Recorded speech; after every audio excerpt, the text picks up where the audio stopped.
नमस्कार मेरे प्यारे दोस्तों, मेरिडियन कंपटीशन क्लासेस में आपका हार्दिक स्वागत है। कोविड-19 वैश्विक महामारी का दौर जारी है। समय समय पर आपसे रूबरू होने का मौका मिलता रहा है और मिल रहे हैं। एक वो फीलिंग तो आती नहीं जो आनी चाहिए, लेकिन फिर भी कोशिश कर रहे हैं कि आपसे रूबरू होने की कोशिश कर रहे हैं। आज अपन जो चर्चा कर रहे हैं वो बात कर रहे हैं संविधान के महत्वपूर्ण अनुच्छेदों की। मैंने एक वीडियो में आपको अगर पता हो तो संविधान की अनुसूचियों के बारे में चर्चा की थी, और आज जो मैं चर्चा कर रहा हूं वो चर्चा मैं करने जा रहा हूं संविधान के महत्वपूर्ण अनुच्छेद। संविधान के महत्वपूर्ण अनुच्छेद और संविधान के महत्वपूर्ण अनुच्छेदों की अगर अपन चर्चा कर रहे हैं तो इससे पहले मुझे आपको ये बता देना चाहिए, आपको ये पता होगा कि भारतीय संविधान में अनुच्छेद कितने हैं। तब देखिए, मूल संविधान जब था, सुनना मेरी बात यहां से, कि मूल संविधान जब था तो मूल संविधान जब लागू हुआ था तब अनुच्छेदों की संख्या थी 395। मूल संविधान आंशिक रूप से लागू हुआ था 26 नवंबर 1949। उस दिन 16 अनुच्छेद लागू कर दिए गए थे और शेष संविधान जो है वो 26 जनवरी 1950 को लागू हुआ है। और इस दिन जब लागू हुआ तो संविधान के अंदर अनुच्छेद जो थे वो 395 थे। अब आपका प्रश्न यहाँ से हो सकता है तो वर्तमान में कितना, क्योंकि ये बात मैं क्यों कह रहा हूँ, तो इसलिए कह रहा हूँ कि अलग अलग किताबों के अंदर जब आप पढ़ेंगे तो कहीं पर आपको 448 अनुच्छेद दे रखा है, कहीं पर आपको 465 अनुच्छेद दे रखा है। लेकिन वर्तमान में भी मैं चर्चा अगर करूं तो वर्तमान के अंदर भी अनुच्छेद कितना है, 395 है। तब आप कहेंगे सर आप ये क्या बता रहे हैं, हमने तो 448 पढ़ा है, 65 पढ़ा है, बिल्कुल सही पढ़ा है, गलत नहीं है वो। उसमें यह है कि जितना भी संशोधन वगैरह होता है उस संशोधन को भी क्या कर लिया उन्होंने, जोड़ लिया है। और उस संशोधन को जोड़ जुड़ा के बता देते हैं कि वर्तमान में 465 है, 48 है, लेकिन ध्यान रहे 395 ही करना है। संविधान में अनुसूचियां, पिछली बार मैंने बताया था, मूल संविधान में 8 अनुसूचियां थी, वर्तमान में 12 अनुसूचियां हैं। संविधान में 395 अनुच्छेद है और 22 भाग है। लेकिन आज मैं चर्चा जो करना चाह रहा हूँ वो चर्चा करना चाह रहा हूँ अनुच्छेद के ऊपर। और अनुच्छेद की बात करें तो टोटल अनुच्छेद जो है वो 395 अनुच्छेद है। ठीक है, तो ये चीज तो आपको पता ही होगा, पढ़ा भी होगा आपने। अब बात करते हैं इससे आगे की। इंडियन पॉलिटी अगर पढ़ रहे हैं, जैसे अगर कहें तो भारतीय राज्य व्यवस्था जब पढ़ रहे हैं तो आपको संविधान का पहला अनुच्छेद और 395वां अनुच्छेद आना चाहिए। मैं नहीं कह रहा कि 395 के 95 आपको पढ़ने हैं, आपको जो अनुच्छेद जो पढ़ने हैं वो मात्र अपने हिसाब से, ये एग्जाम में अपना नैया पार लगा दे, और उसकी मैं आज चर्चा करने जा रहा हूं। उसमें अगर बात करें तो संविधान में अगर बात करें तो संविधान में टोटल 22 भाग है, और भाग के हिसाब से अगर पढ़ें तो भाग नंबर आता है 1, और उस भाग के अंदर बात करें, इस भाग के अंदर नाम है पहला संघ व राज्य क्षेत्र। सुनना मेरी बात यहां से गौर से, यानी संविधान में टोटल भाग है 22, लेकिन मैं बात कर रहा हूं, फिर कह रहा हूं अनुच्छेद की, लेकिन पढ़ेंगे अपने भाग से, यानी एक अध्याय के रूप में लेकर चलेंगे इसको। और मेरा मान लीजिए अध्याय नंबर ये है 1, भाग 1 संघ और राज्य क्षेत्र। और इस संघ और राज्य क्षेत्र की बात करें तो इसमें कितने अनुच्छेद हैं, इसमें साहब अनुच्छेद 1 से लगाकर 4 तक है। यानी भाग 1 में कितना अनुच्छेद आता है, 1 से 4 तक आता है। अब मैं चर्चा कर रहा हूं केवल महत्वपूर्ण अनुच्छेद, मुझे कोई आपको वो चीज नहीं बताना है कि 395 कितना, नहीं, अपने एग्जाम में कौन सा आता है। चर्चा में कर रहा हूं अनुच्छेद नंबर 1 या आर्टिकल नंबर 1। बड़ा विस्तार से भी लेकर चलूंगा और आराम से समझाता हुआ भी लेकर चलूंगा। और इसमें पहली जो बात कह रखी है वो ये कह रखी है, भारत जो होगा वो राज्यों का संघ होगा। बड़ा सुनना, यहां से बड़ा शानदार प्रश्न पूछा जाता है कि भारत जो होगा वो राज्यों का संघ होगा। भारत राज्यों का संघ होगा, यानी मैं इसे शॉर्ट में लिखना चाहूं union of state. Bharat that is India, पूरा लिखना चाहेंगे, Bharat that is India shall be union of state, यानी भारत जो होगा वो राज्यों का संघ होगा। अंग्रेजी में इसे बोलते हैं Bharat that is India shall be union of state. यानी कि मुझे एक बात तो पता लग गई कि भारत के संविधान में भारत के 2 नाम हैं, एक तो भारत है और एक इंडिया है।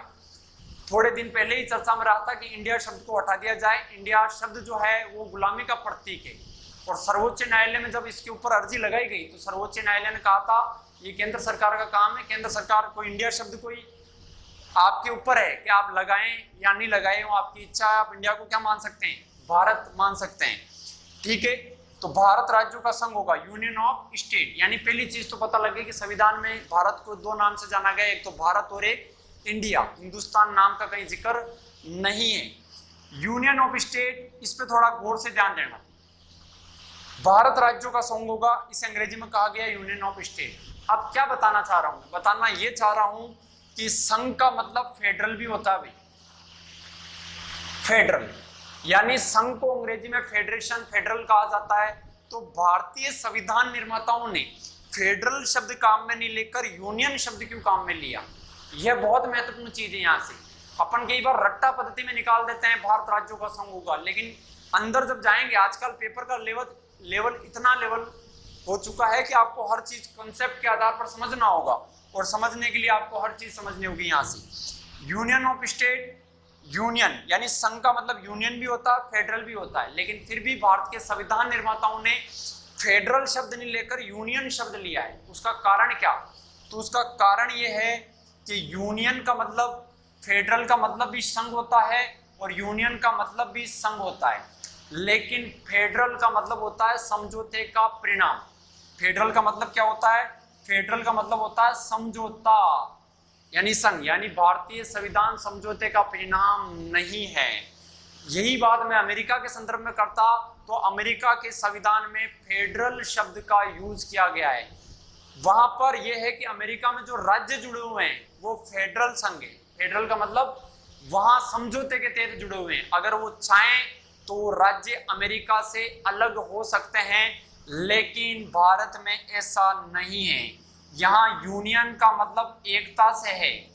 एकता का मतलब समझ में नहीं आया तो मैं ये कहूंगा कि भारतीय जो संघ, भारत जो है वो एक अनस्वर संघ है। भारत जो है मेरे दोस्तों ये एक अनस्वर संघ है। अनस्वर का मतलब इसे आप खत्म नहीं कर सकते हो, यानी कि कोई भी इकाई अगर भारत के साथ जुड़ गई तो उसके बाद अलग होने का कोई प्रावधान नहीं है। इतना आसानी से हम नहीं छोड़ेंगे उसको। इसलिए भारतीय संविधान निर्माताओं की देखिए मंशा, देखिए उनकी कितना शानदार उनकी सोच थी कि उन्होंने फेडरल की जगह शब्द काम में कौन सा लिया, यूनियन। फेडरल की जगह शब्द काम में लिया यूनियन। यूनियन का मतलब होता है एकता को दर्शाता है कि भारत में कोई भी इकाई अगर जुड़ गई तो जोड़ तो सकते हैं, लेकिन अलग होने का प्रावधान नहीं है। आपके सामने अनुच्छेद 370 जम्मू कश्मीर देख लीजिएगा, ठीक है। यूनियन ऑफ स्टेट, तो यूनियन शब्द इसलिए काम में लिया गया है, जबकि फेडरल जो है वो समझौते का परिणाम है। समझौते का मतलब आप उनसे कभी भी अलग हो सकते हैं, जबकि भारतीय संविधान समझौते का परिणाम नहीं है। हमने बेखूबी जो है आजादी ली है और आजादी लेकर अपन ने अपना संविधान बनाया है।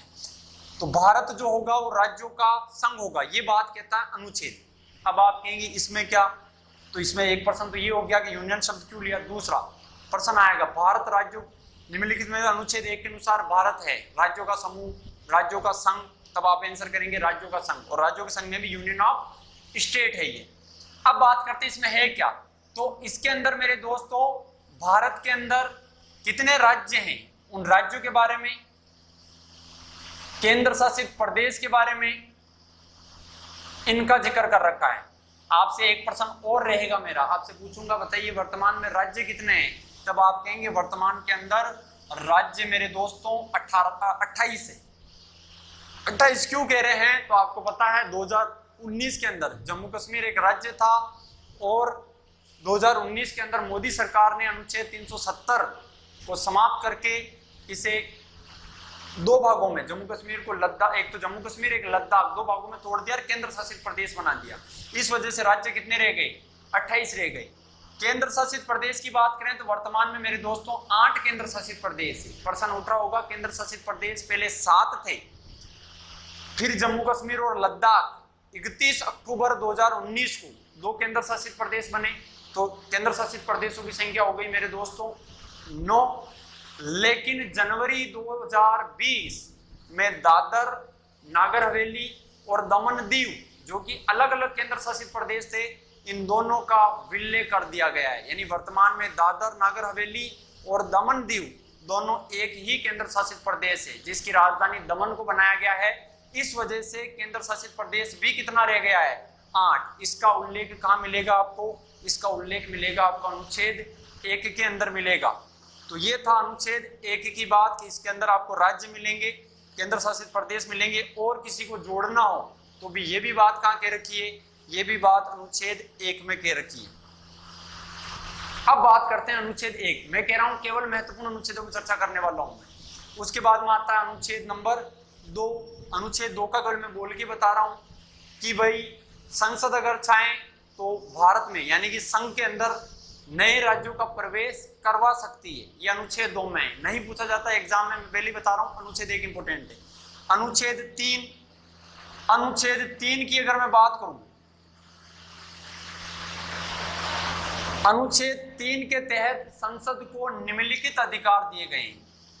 संसद को अधिकार दिए गए हैं, और वो अधिकार क्या दिए गए हैं मेरे दोस्तों, तो अधिकार ये दिए हुए हैं कि किसी भी राज्य का वो नाम चेंज कर सकती है, किसी भी राज्य की वो सीमा को घटा सकती है, किसी भी राज्य की सीमा को बढ़ा सकती है। ये सारा अधिकार किसको है, संसद को है। और ये सारी बातें अनुच्छेद 3। एक चीज और चर्चा करना चाहूंगा यहाँ पर, अनुच्छेद 2 और अनुच्छेद 3 में अंतर। यहां पर एक लिख देता हूं मैं कि अनुच्छेद 3 के तहत आप नए राज्यों का निर्माण कर सकते हैं, नए राज्यों का निर्माण कर सकते हैं। ठीक है। दूसरी बात अगर मैं कहूं तो राज्य की सीमा घटा सकते हैं, राज्य की सीमा घटा सकते हैं, बढ़ा सकते हैं, घटा बढ़ा सकते हैं। राज्य का नाम चेंज कर सकते हैं, नाम में परिवर्तन कर सकते हैं, या मान लीजिए मुझे नया राज्य बनाना है, तब आप कहेंगे सर अनुच्छेद 2 में फिर क्या बेकार है। अनुच्छेद 2 के अंदर है कि किसी नए राज्य का प्रवेश, सुनना है यहां से बात, किसी नए राज्य का प्रवेश अगर भारत में करवाना हो तो अनुच्छेद 2 काम में आएगा। मान लीजिए अपन ने पाकिस्तान के किसी क्षेत्र पे अधिकार किया, पीओके वाले पे, या मान लीजिए अपन ने चाइना के किसी क्षेत्र पे अधिकार किया, तो उसको भारत में मिलाने की जो प्रक्रिया है वो अनुच्छेद 2 के अंदर है। वो किसके अंदर है मेरे दोस्तों, अनुच्छेद 2 के अंदर। मान लो भारत के अंदर ही एक नया राज्य बनाना है, मान लीजिए मुझे, आपको पता हो तो 29वां राज्य बना था तेलंगाना। पूछा जाएगा कि 29वां राज्य तेलंगाना किस अनुच्छेद के तहत बनाया गया है, तो बच्चा कई बार इसको पढ़ के आंसर अनुच्छेद 2 कर देता है, जबकि आंसर कौन सा होगा, भारत के लिए अनुच्छेद 3 है। यानी भारत के अंदर ही नया राज्य अगर बनाना है तो कौन सा अनुच्छेद काम में लेंगे, अनुच्छेद 3। और ये अधिकार किसको दे रखा है, संसद को। यानी 29वां राज्य तेलंगाना जो बना था वो संविधान के अनुच्छेद 3 के अनुसार बना था। जबकि मैं बात करूं अनुच्छेद 2 की, तो अगर किसी देश के ऊपर आक्रमण होता है या अपना आक्रमण वगैरह करते हैं, या अगर बात करें उस पर किसी क्षेत्र पे अधिकार कर लेते हैं, उसको भारत में मिलाना है, तो अनुच्छेद 2 की बात अपन करेंगे यहां से। ठीक है। तो नए राज्यों का निर्माण करना हो, किसी राज्य की सीमा को घटाना हो, बढ़ाना हो, राज्य का नाम परिवर्तन करना हो, ठीक है, तो ये काम सारा का सारा किस अनुच्छेद के तहत, अनुच्छेद 3 के तहत होगा मेरे दोस्तों। ये चीज थोड़ा इंपॉर्टेंट चीज है, तो याद रखना।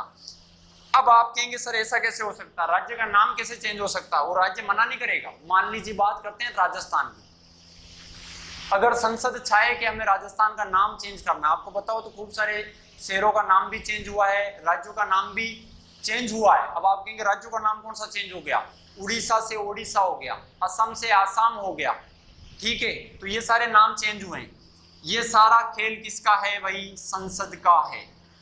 संसद अगर चाहे तो किसी राज्य की सीमा को घटा सकती है, बढ़ा सकती है, नाम परिवर्तित कर सकती है।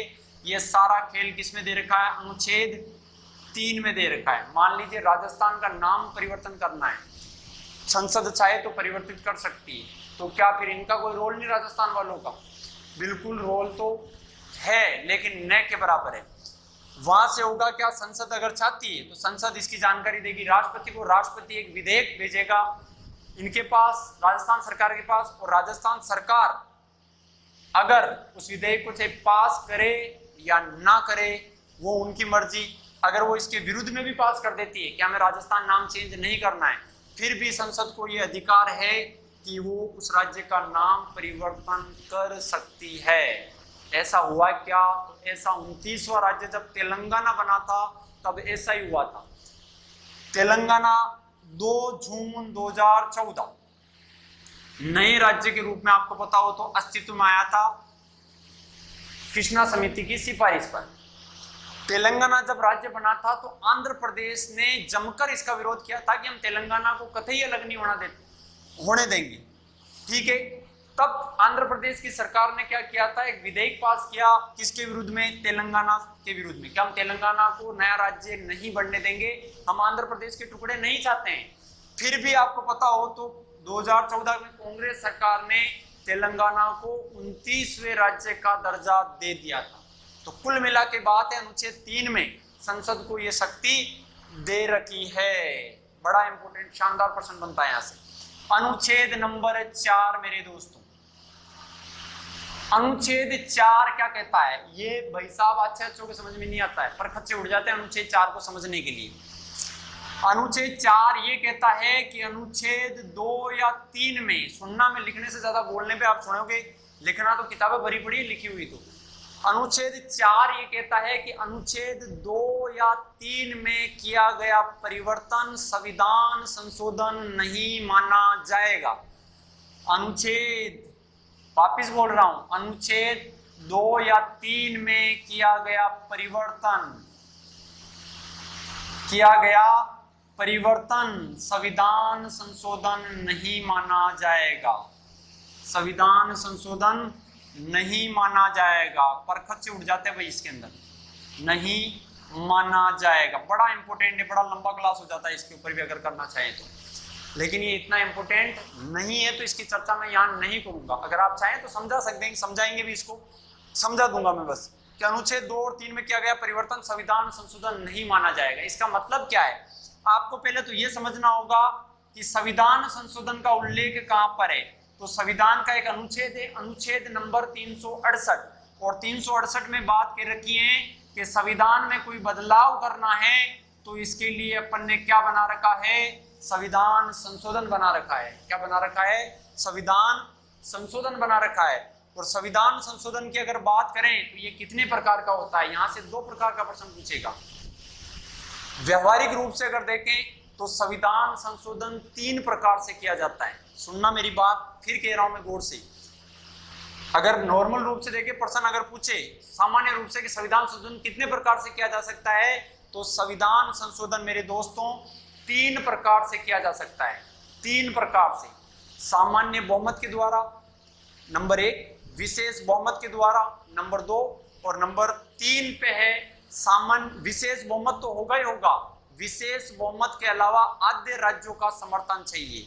यानी कि सामान्य रूप से संविधान संशोधन 3 प्रकार से होगा, सामान्य बहुमत के द्वारा, विशेष बहुमत के द्वारा, तीसरा विशेष बहुमत प्लस आधे राज्य उसको क्या करते हो, उसका समर्थन करते हो। लेकिन प्रश्न जो आएगा वो इस आधार पर आएगा कि अनुच्छेद 368 के अनुसार संविधान में संशोधन कितने प्रकार से किया जा सकता है। अगर ये प्रश्न पूछे कि अनुच्छेद 368 के अनुसार संविधान में संशोधन कितने प्रकार से किया जाता है, तो संविधान में संशोधन 2 प्रकार से किया जाता है मेरे दोस्तों, विशेष बहुमत और दूसरा है विशेष बहुमत तो होगा ही होगा, प्लस आधे राज्यों का क्या चाहिए, आधे राज्यों का समर्थन चाहिए। आधे राज्यों का मतलब क्या मेरे दोस्तों, 28 में से 15 राज्य उसको सपोर्ट करते हो, तब जाके ये खेल होगा। जैसे जीएसटी को लागू किया गया, जीएसटी जब लागू हुआ था तो 17 राज्यों ने समर्थन किया था उसका। तो अनुच्छेद 368 के तहत संविधान में संशोधन, विशेष बहुमत और विशेष बहुमत प्लस आधे राज्यों का समर्थन। अब मैं बात आ रहा हूं अनुच्छेद 4 के ऊपर। अनुच्छेद 4 में कहा गया कि अनुच्छेद 2 या 3 में किया गया परिवर्तन संविधान संशोधन नहीं माना जाएगा। इसका मतलब अनुच्छेद 2 या अनुच्छेद 3 के तहत कोई भारत में नया राज्य जोड़ना हो, उस राज्य की सीमा को घटाना हो, उस राज्य की सीमा को बढ़ाना हो, उस राज्य का नाम परिवर्तन करना हो, तब संविधान में संशोधन जो होता है न तो विशेष बहुमत के द्वारा होता है, ना विशेष बहुमत प्लस आधे राज्यों का समर्थन चाहिए। वहां पर काम चल जाएगा किसके द्वारा, सामान्य बहुमत का। और सामान्य बहुमत का उल्लेख अनुच्छेद 368 में नहीं है। इस वजह से ये लाइन लिखी गई कि अनुच्छेद 2 या 3 में किया गया परिवर्तन संविधान संशोधन नहीं माना जाएगा। आगे बात समझ में? तो ये चीज थी यहाँ से। बाकी डिटेल अगर करते हैं तो बहुत लंबा क्लास चल जाता है इसका भी, लेकिन यहाँ केवल अनुच्छेद को समझना है, बस महत्वपूर्ण अनुच्छेदों की मैं चर्चा कर रहा हूं। तो ये भाग 1 हो गया मेरे दोस्तों। अब मैं चर्चा करने जा रहा हूं भाग 2 की। भाग 2 की मैं बात करूं तो भाग 2 के अंदर उल्लेख है मेरे दोस्तों नागरिकता का। नागरिकता, इसको भी मैं बड़े बेहतर ढंग से समझाने का प्रयास करूंगा जब अगली क्लास मेरी इसी पे होगी, और चर्चा में भी रहा था बीच के अंदर। और नागरिकता के अंदर अगर मैं बात करूं तो इसका अनुच्छेद 5 से 11 यानी भाग 2 में अनुच्छेद 5 से लेकर 11 अनुच्छेद तक का उल्लेख है। यानी भाग 2 में किसका उल्लेख है? नागरिकता। और नागरिकता के अंदर 5 से लेकर अनुच्छेद 11 तक है। ठीक है, तो यहां से ज्यादा चर्चा नहीं करना चाहूंगा मैं। अब आ रहा हूं मैं भाग 3 के ऊपर। मेरे दोस्तों भाग 3 सबसे महत्वपूर्ण, अगर आपसे पूछे कि भारतीय संविधान का सबसे महत्वपूर्ण भाग कौन सा है, तो मेरे हिसाब से सबसे महत्वपूर्ण भाग ये होना चाहिए। क्यों? कि वर्तमान में जो भी चीज आप सांस भी ले रहे हैं तो सब इसका खेल है। मौलिक अधिकार। अब आप कह रहे हैं सर सांस लेने से क्या मतलब? सांस तो हमारा वैसे अधिकार है, मानव अधिकार है आपका, बिल्कुल। यानी बच्चा जहां जन्म लेता है उसको जो जन्म के साथ जो अधिकार मिलते हैं वो मानव अधिकार है, और उसी मानव अधिकार के अतिरिक्त जो अधिकार मिलते हैं वही आपके मौलिक अधिकार हैं।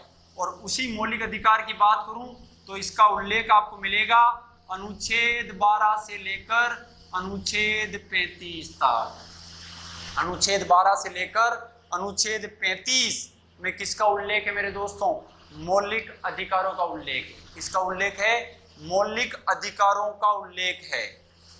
अब यहां से बात कर रहे हैं अपन भाग 3 की। मैंने लिखा मेरे दोस्तों भाग 3, और भाग 3 की बात करें तो मैंने इसका जिक्र किया था मौलिक अधिकार। इसका जिक्र किया था मैंने मौलिक अधिकार का। मौलिक अधिकार के अनुच्छेद अगर देखें तो अनुच्छेद कहां से कहां तक है मेरे दोस्तों? 12 से लगाकर 35 तक है। 12 से लेकर 35 तक है। और यहां से मैं चर्चा करना चाहूंगा अनुच्छेद 12 की। या इससे पहले मैं एक चीज और बताना चाहता हूं कि बताओ संविधान में मौलिक अधिकार कितने हैं? तो आप कहेंगे मूल संविधान में 7 मौलिक अधिकार थे और वर्तमान में 6 मौलिक अधिकार है। अब चर्चा कर रहा हूं मैं यहां से एक एक की। अनुच्छेद नंबर 12, इसमें परिभाषा दी गई है मेरे दोस्तों राज्य की परिभाषा। राज्य की परिभाषा अनुच्छेद 12 में किसकी परिभाषा दे रखी है? राज्य की परिभाषा। राज्य कैसा होगा उस राज्य की परिभाषा को परिभाषित कर रखा है किसके अंदर? अनुच्छेद 12 के अंदर। आपसे पूछा जाएगा, मान लीजिए एक नॉर्मल क्वेश्चन आपसे करता हूं कि बताइए भारत क्या है? भारत है, राज्य है, देश है, ठीक है, राष्ट्र है, या इनमें से कोई नहीं? तो अधिकतर बच्चा या तो देश बताता है या राष्ट्र बताता है। लेकिन भारतीय संविधान की बात करें तो संविधान के अनुसार भारत को राज्यों का संघ माना गया है। यानी कि राज्य कैसा होगा उस राज्य की? राज्य का मतलब यहां से मैं अगर देखूं तो राज्य किसे कहेंगे? आप परिभाषा पूछेंगे सर राज्य किसे कहते हैं, तो राज्य की बात करूं तो राज्य का मतलब राज्य के 4 तत्व होते हैं जहां पर क्षेत्रफल हो। राज्य का मतलब यानी कि राज्य के कितने तत्व बताए गए हैं? राज्य के 4, जहां पर क्षेत्रफल हो, एरिया हो। क्या अपने पास एरिया है? बिल्कुल क्षेत्रफल है, एरिया है। क्षेत्रफल पे यानी उसमें रहने वाले लोगों की संख्या, जनसंख्या है अपने पास। क्षेत्रफल, क्षेत्रफल के बाद दूसरा तत्व होता है राज्य का जनसंख्या। क्या जनसंख्या है? जनसंख्या है सर, कोई कमी नहीं है जनसंख्या की। 2021 में फर्स्ट डिवीजन के कगार पर रहेंगे अपन, क्योंकि लॉकडाउन के समय में अपन ने यही काम किया है, सारे फ्री थे। तो क्षेत्रफल, जनसंख्या, जनसंख्या के बाद में अगर देखें तो उसको चलाने वाली मेरे दोस्तों क्या होनी चाहिए? सरकार होनी चाहिए। क्षेत्रफल, जनसंख्या, जनसंख्या को नियंत्रण करने वाली कौन? सरकार। और सरकार के पास मेरे दोस्तों क्या होनी चाहिए? संप्रभुता होनी चाहिए। संप्रभुता का मतलब होता है हम बाह्य और गृह नीति से पूर्ण रूप से स्वतंत्र हैं, हम किसी के गुलाम नहीं हैं। ये 4 तत्व जब मिल जाते हैं तब आपका बनता है सर राज्य। ठीक है, अनुच्छेद 12 में। ऐसी की ऐसी चीज आपको और कहाँ मिलेगी मेरे दोस्तों?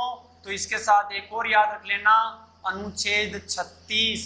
जब आप राज्य का नीति निदेशक तत्व पढ़ेंगे तो अनुच्छेद 36 में भी वही परिभाषा है जो अनुच्छेद 12 के अंदर है। ठीक है, तो अनुच्छेद 12 संविधान के दो अनुच्छेद, अनुच्छेद 12 और 36, इसमें राज्य की परिभाषा बताई गई है। ठीक है, और राज्य कैसा होगा? तो राज्य में क्षेत्रफल, जनसंख्या, सरकार और संप्रभुता, उसे राज्य कहा जाता है। अब यहां से एक प्रश्न और आपसे मैं पूछ लेता हूं। किताबें वगैरह पढ़ते हैं तो कई बार राजस्थान के आगे शब्द लिखा था राजस्थान प्रांत। क्या लिखा था? राजस्थान प्रांत। लेकिन गौर नहीं किया अपन कभी, भारत राज्य, कभी भी गौर नहीं करते इन चीजों पर। भारत राज्य का कारण ये चीजें। अब मैं एक परिभाषा और बताना चाह रहा हूं यहाँ पर प्रांत की। किसकी बताना चाह रहा हूं? प्रांत की। कि राजस्थान प्रांत क्यों कहा जाता है?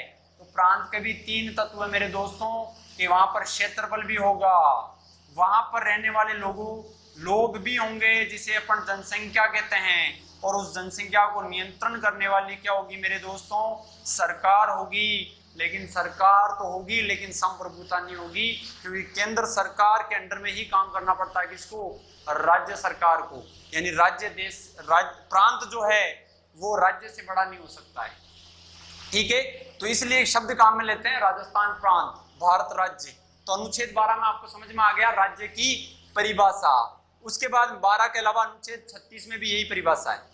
उसके बाद में अनुच्छेद 13, 12 के बाद में कौन सा मेरे दोस्तों? अनुच्छेद 13। और अनुच्छेद 13 में दे रखी है विधि की परिभाषा।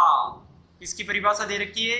विधि। विधि बोले तो मेरे दोस्तों लो की परिभाषा दे रखी है कि विधि क्या होगी। और आपसे पूछे कि भारतीय संविधान का सबसे महत्वपूर्ण अनुच्छेद कौन सा है, तो भारतीय संविधान का सबसे महत्वपूर्ण अनुच्छेद 12 है, विधि की परिभाषा। विधि का मतलब क्या है? लो क्या है? विधि की परिभाषा का मतलब यहाँ, इसका मतलब क्या देंगे आप? तो विधि का मतलब यहाँ पर है कि राष्ट्रपति द्वारा कोई जारी अध्यादेश भी विधि है। राष्ट्रपति के द्वारा दिया गया कोई ऑर्डर, आदेश, वो भी क्या है? विधि है।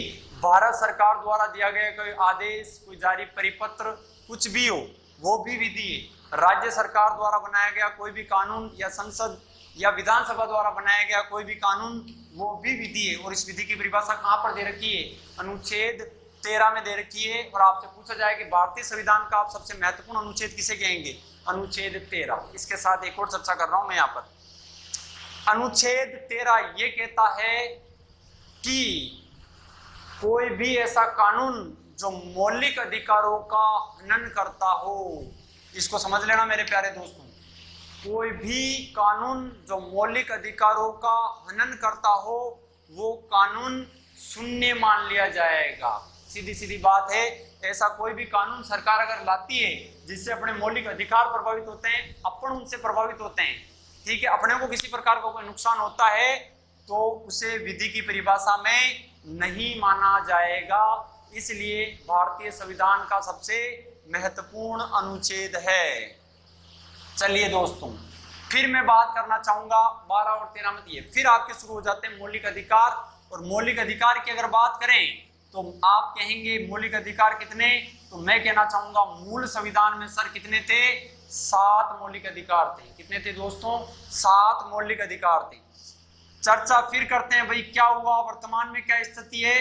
तो वर्तमान के अंदर अगर बात करें तो वर्तमान में 6 ही मौलिक अधिकार है। वर्तमान में कितने मौलिक अधिकार हैं? 6। अब आप कहेंगे एक के साथ क्या हुआ? तो संपत्ति का जो अधिकार था उसे अपन ने क्या कर दिया दोस्तों? हटा दिया। संपत्ति के अधिकार को अपन ने क्या कर दिया? हटा दिया। और ये कब हटाया गया, इसकी बात आप मुझे कमेंट बॉक्स में बताएंगे कि भाई संपत्ति के अधिकार को किस संविधान संशोधन के द्वारा हटाया गया था। आप इसका आंसर मुझे कहाँ देंगे? अपने जो कमेंट बॉक्स है उसमें देंगे। तो मूल संविधान में 7 थे, वर्तमान में कितने? 6 है। उनके अपन जिक्र कर लेते हैं। सबसे पहली चर्चा मैं करना चाहता हूं समानता का अधिकार। सबसे पहले अगर बात करें तो पहला आएगा समानता का अधिकार। भाई कहां से कहां तक? अनुच्छेद 14 से लेकर 18 तक। दूसरी में बात करूंगा तो आएगा मेरे दोस्तों स्वतंत्रता का अधिकार। कहां से कहां तक? अनुच्छेद 19 से लेकर 22 तक। याद करने का मेरा दोस्तों यही तरीका होता है। जब आप इसे इस रूप में याद करेंगे बड़ा आसान होगा कि आप ऐसे अगर याद करेंगे तो अनुच्छेद 395 तक भी पहुंच जाएंगे। तीसरा, फिर समानता हो गई, स्वतंत्रता, फिर आप शोषण के विरुद्ध लड़ेंगे। आपको समानता मिल रही है, आपको स्वतंत्रता मिल गई, तो आप जाहिर सी बात है किसके खिलाफ लड़ने के लिए तैयार हैं? शोषण के विरुद्ध। तो शोषण के विरुद्ध अधिकार, अनुच्छेद 23 से लेकर 24 यानी 2 अनुच्छेद दिए। आप शोषण के विरुद्ध लड़ रहे हैं, और शोषण के विरुद्ध लड़ने के लिए आप में धार्मिक भावना का होना जरूरी है, क्योंकि वर्तमान में जितने भी आंदोलन हुए सारे जुड़े हुए धार्मिक आंदोलन, यानी धर्म ने ही आगे बढ़ाया अपने को। शोषण बताता है धर्म कोई खराब चीज नहीं है। आप ये सोच रहे हैं कि धर्म तो लड़ाने का काम करता है, वो उनकी राजनीति वालों के लिए, लेकिन धर्म में अध्यात्म की तरफ जब जाएंगे तो एक अलग ही चीज देखने को मिलती है।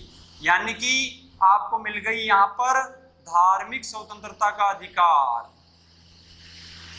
और धार्मिक स्वतंत्रता का अधिकार की अगर बात करें तो अनुच्छेद 25 से लेकर अनुच्छेद 28 तक। धार्मिक स्वतंत्रता के बाद अगर बात करें दोस्तों, तो फिर आप अपनी धर्म और संस्कृति के बारे में सोचेंगे। तो धर्म व संस्कृति का अधिकार, धर्म और संस्कृति का अधिकार, अनुच्छेद किसमें मेरे दोस्तों? 29 और 30, जिसमें अल्पसंख्यकों के हितों का संरक्षण किया गया है। एक चीज और बताना चाहूंगा कि अल्पसंख्यक शब्द को भारतीय संविधान में परिभाषित नहीं किया गया है कि अल्पसंख्यक कौन होगा। अपन अल्पसंख्यक का निर्धारण केवल इस आधार पर करते हैं कि इस धर्म के लोगों की संख्या यहाँ पर क्या है, कम है, उसे अल्पसंख्यक कहा जाएगा। लेकिन आपसे पूछे कि अल्पसंख्यक की परिभाषा आपसे पूछे तो भारतीय संविधान इस पे मौन साधे हुए हैं। और छठी बात, संपत्ति का अधिकार था उसे हटा दिया गया है। और फिर जितने भी अधिकार मिले, इनमें से अगर आपके साथ कुछ भी गलत होता है तो उनका उपचार भी है। और उपचार क्या है मेरे दोस्तों? संवैधानिक उपचारों का अधिकार, संवैधानिक उपचारों का अधिकार, संवैधानिक उपचारों का अधिकार।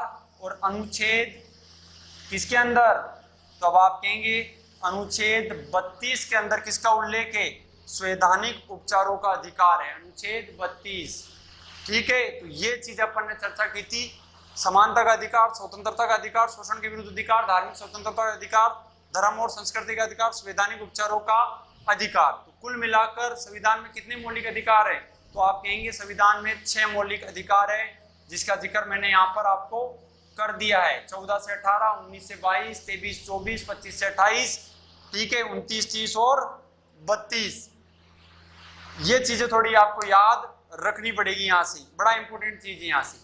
ठीक है, तो अपन छोटी छोटी चीजें लेके चल रहे हैं यहाँ से। अब यहाँ तक आज चीज मैंने करवा दिया, तो इसको एक बार रिवाइज करेंगे ताकि हो जाएगा काम। लिखने का काम रखना ही नहीं है, सीधा माइंड में सेट करना है बस। अपना दूसरा वीडियो आएगा तो फिर इसी से आगे चर्चा करेंगे अपन मौलिक अधिकार, और मौलिक अधिकार में भी कौन कौन सी इंपोर्टेंट है उसकी चर्चा अभी करेंगे। अभी लॉकडाउन का समय वैसे ही चल रहा है, तो इस समय का एंजॉय कीजिए, जितना हो सके अपने सिलेबस को कवर करने की कोशिश कीजिए, क्योंकि ऐसा समय ना तो कभी आया है ना कभी वापस आएगा।